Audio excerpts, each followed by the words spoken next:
Good morning, it's Rod Young here, day 17. Prime Minister said if on the 20th of April Cabinet's going to have a look at going from alert level 4 down to alert level 3. So I'm just going to quickly discuss what that could look like. Yesterday's video, or the day 17's video I did last night, was pretty dire after 17 days, looking globally that the predictions could be 2 decades, that's 20 years to come out of this. And I made some predictions about maybe having a look at things like gold and silver as an options. I didn't talk about cryptocurrency there, and I was talking about the 60 mayors and creating community boards and getting back. So the talk now would be, where do we go from alert level 4 to alert level 3? We had 1 day of alert level 3. That was when certain businesses should have been closed before it went to alert level 4, which was a complete lockdown.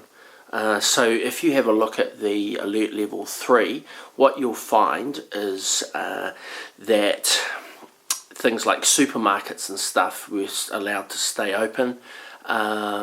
There were a couple of businesses, and I'm not saying that they flouted that law, but I do know that there were some businesses that traded on that 1 day.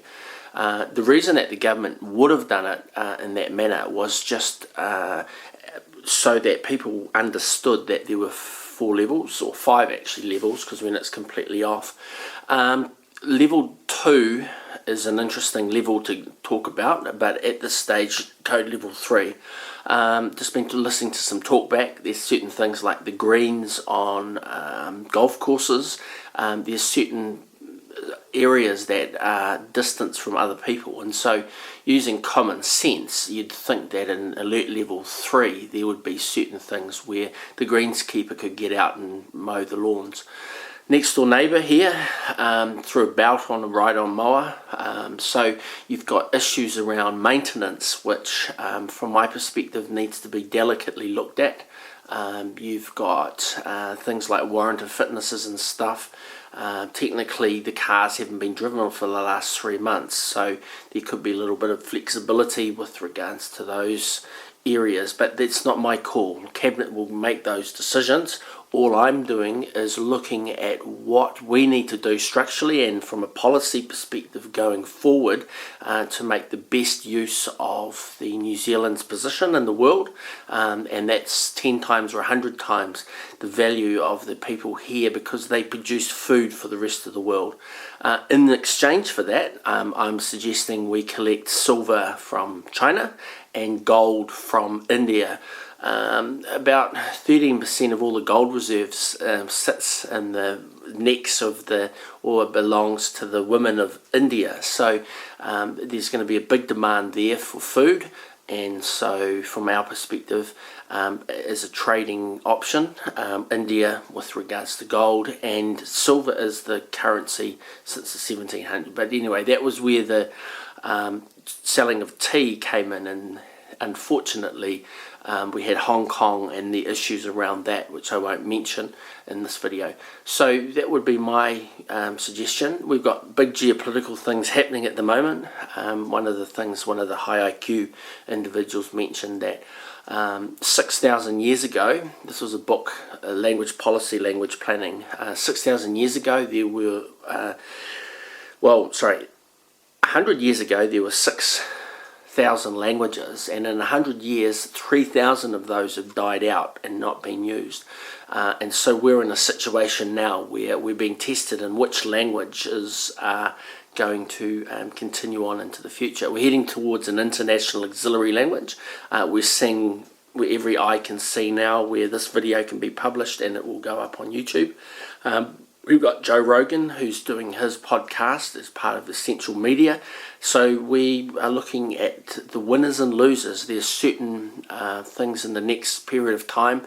Maybe tourism will be on the down low, because once you get the COVID virus under control in New Zealand, then, like the Prime Minister said, everyone that comes into New Zealand now must go into lockdown for 14 days. But then if a person's infectious for 21 days and they're let out through the country to be a tourist, then let's do it for 6 weeks. If you want to come to be a tourist in New Zealand, then you can pay a top dollar to stay in a 5-star quarantine hotel for 6 weeks, and then you can go and see the sights.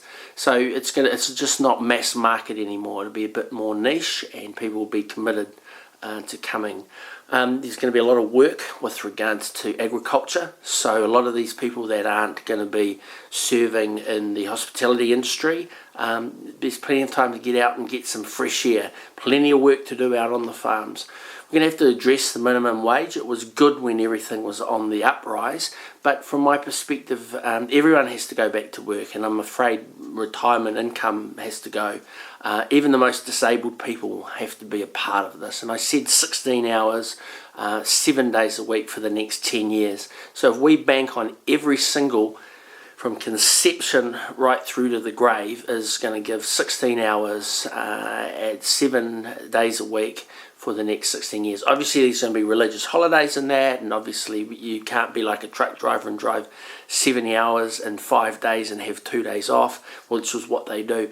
So basically we're going to have to relook at what we do in New Zealand. The younger people aren't going to be paying the taxes for this debt to fund the lifestyle of the over 65s who are debt free and that sort of thing. So we're going to have a radical change of the iceberg flipping upside down, forced by international changes, and we've got to get the food produced and out there. The agricultural land at the moment, the animals that produce probably about 792 million human equivalents of shit, and that's not including all the forest and stuff and fjord land and stuff of that nature. So New Zealand could easily carry 1 billion people. Now they don't have to live here. 5 million people can produce food 20 times? No, it would probably be 200 times. So for every human in New Zealand we could produce 200